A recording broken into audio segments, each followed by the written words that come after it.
زندگانی جناب فاطمہ زہرا سلام اللہ علیہا حصہ دوم، نقوش عصمت، صفحہ 172۔ سن 10 ہجری میں رسول اکرم نے ہجرت کے بعد زندگی کا پہلا اور آخری حج انجام دیا، جس میں تمام اہل خانہ کو بھی شرکت کی دعوت دی اور حج کی واپسی پر مقام غدیر میں حضرت علی علیہ السلام کی مولائیت کا اعلان کیا کہ جو جناب فاطمہ کے لیے مستقبل میں امت کو ہوشیار کرنے کا بہترین سامان تھا اور جس سے آپ نے مختلف مقامات پر استدلال بھی فرمایا ہے۔ سن 11 ہجری میں ماہ صفر کی 28 تاریخ کو رسول اکرم نے دنیا سے رحلت فرمائی اور اس وقت آپ کا قیام صدیقہ طاہرہ کے گھر میں تھا اور سر آپ کی آغوش میں تھا۔ ملک الموت نے آواز دی، صدیقہ طاہرہ نے رسول کو اطلاع دی۔ آپ نے فرمایا، اجازت دے دو، یہ ملک الموت کسی کے دروازے پر اجازت نہیں لیتا ہے، یہ صرف تمہارے در کا شرف ہے کہ بغیر اجازت کے اندر نہیں آ رہا ہے۔ رسول اکرم کے انتقال کے بعد صدیقہ طاہرہ نے پہلا انقلاب یہ دیکھا کہ مسلمانوں نے سقیفہ میں جمع ہو کر اس خلافت کا فیصلہ شروع کر دیا جس کا فیصلہ میدان غدیر خم میں ہو چکا تھا، اور اس طرح کم سے کم 1,14,000 اصحاب چھوڑ کر جانے والے پیغمبر کے جنازے میں صرف انگلیوں پر گنے جانے والے افراد نے شرکت کی، اور صدیقہ طاہرہ نے چند گھنٹوں میں بے رخی اور بے وفائی کا یہ آغاز بھی دیکھ لیا۔ خلافت کے فیصلے کے بعد مسلمانوں نے صدیقہ طاہرہ کے گھر کا رخ کیا اور باپ کے انتقال کی تعزیت پیش کرنے کے بجائے یہ مطالبہ کیا کہ علی کو گھر سے باہر نکالو کہ دربار میں آ کر خلیفہ وقت کی بیعت کریں، ورنہ گھر میں آگ لگا دی جائے گی۔ اور بعض روایات کی بنا پر دروازے سے اٹھتا ہوا دھواں بھی دکھائی دیا، جس کے دروازہ صدیقہ طاہرہ کے پہلو اقدس پر گرایا گیا، اور آپ کے فرزند محسن نے شکم مادر میں شہادت پائی، اور حضرت علی علیہ السلام کے گلے میں رسی ڈال کر دربار میں لے گیا اور ان سے جبری بیعت کا مطالبہ کیا جائے۔ صدیقہ طاہرہ نے فریاد کی کہ میں قمیص رسول کو سر پر رکھ کر بددعا کروں گی، کہ جس پر مسجد پیغمبر کی دیواریں بلند ہو گئیں، اور حضرت علی علیہ السلام نے سلمان کے ذریعے پیغام بھیج کر خاموش کر دیا۔ بیعت کے مطالبے کے بعد حکومت وقت نے دوسرا اقدام یہ کیا کہ وہ فدق جو رسول اکرم کا خالصہ تھا اور جسے آپ نے صاحبان قرابت کے حق ادا کرنے کے حکم الہی پر جناب فاطمہ کو ہبہ کر دیا تھا، اس پر قبضہ کر لیا اور آپ کے نمائندے کو نکال باہر کر دیا۔ آپ اس ظلم پر احتجاج کرنے کے لیے ہاشمی خواتین کے حلقے میں دربار میں آئیں اور ایک نہایت تفصیلی خطبہ ارشاد فرمایا، جس میں اپنے باپ کے احسانات، اپنے شوہر کے خدمات اور اسلامی تعلیمات کا تذکرہ کرتے ہوئے میراث کی آیتیں پیش کی، تاکہ حسبنا کتاب اللہ کہنے والوں کو قرآن سے قائل کیا جا سکے اور ان سے اپنے باپ کی میراث کا تقاضا کیا جا سکے۔ لیکن امت قرآن پر آیات قرآن کا کوئی اثر نہ ہوا تو اپنے حق ہبہ کا تذکرہ فرمایا کہ میرے بابا جان نے اس جائیداد کو مجھے ہبہ فرما دیا تھا، اور اس پر گواہ بھی پیش کیے، جس کے بعد بعض روایات کی بنا پر حاکم وقت نے مطالبے کو تسلیم کر لیا، لیکن حضرت عمر نے مداخلت کی اور اقرارنامہ واپس لے لیا اور آپ اپنے حق سے محروم ہو گئیں۔ اپنے حق فدق سے محرومی، شوہر کے حق خلافت سے محرومی، شکم اقدس میں محسن کی شہادت، پہلو کی شکستگی، یہ وہ اسباب تھے جن کی بنا پر دختر پیغمبر باپ کے بعد دنیا میں 75 یا 95 دن سے زیادہ نہ رہ سکی، اور ماہ جمادی الاولیٰ کی 13 یا ماہ جمادی الثانیہ کی سن 11 ہجری کی 3 تاریخ کو اس دنیا سے رخصت ہو گئیں، جس پر جناب امیر نے یہ مرثیہ پڑھا کہ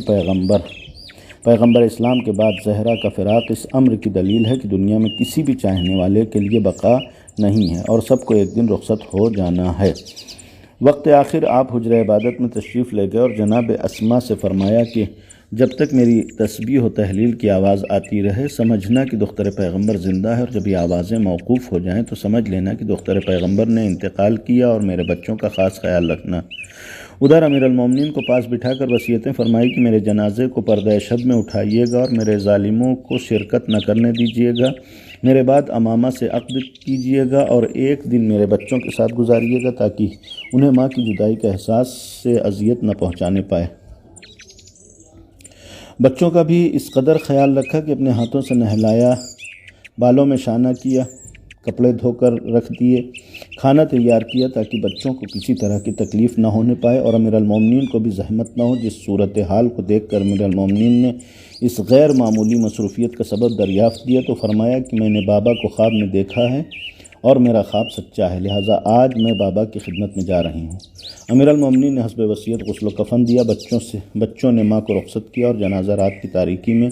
اس تابوت کے اندر اٹھایا گیا جو آپ نے اپنی زندگی میں تیار کرایا تھا، اور اس طرح چند اہل خانہ اور مخلصین کے درمیان جنازہ دفن کر دیا گیا اور صورتحال کے پیش نظر نشان قبر بھی غیر واضح بنا دیا گیا۔ دوسرے دن یہ خبر عام ہوئی تو مسلمانوں نے اپنی شرمندگی کا ازالہ کرنے کے لیے دوبارہ قبر کھول کر جنازہ نکال کر نماز جنازہ پڑھنے کا ارادہ کیا، جس پر امیر المومنین کو جلال آ گیا اور آپ تیغ بکف میدان میں آ گئے اور کہ خبردار کوئی قبر زہرا کے ساتھ بے ادبی نہ کرنے پائے، اور اس طرح یہ مصیبت ٹل گئی اور قبر زہرا محفوظ رہ گئی، جس کے بعد قبر اطہر پر روضہ بھی تعمیر ہوا اور سینکڑوں سال قبر اطہر زیارت گاہ خلائق بنی رہی، یہاں تک کہ ابن سعود کے مظالم نے روضے کو منہدم کر دیا اور نشان قبر بھی نامعلوم بنا دیا۔ 8 شوال سن 1344 ہجری۔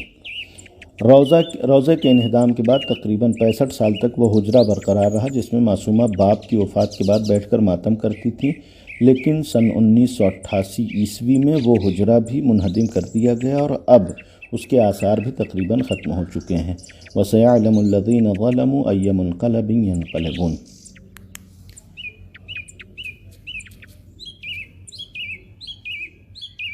چند مثالی کردار۔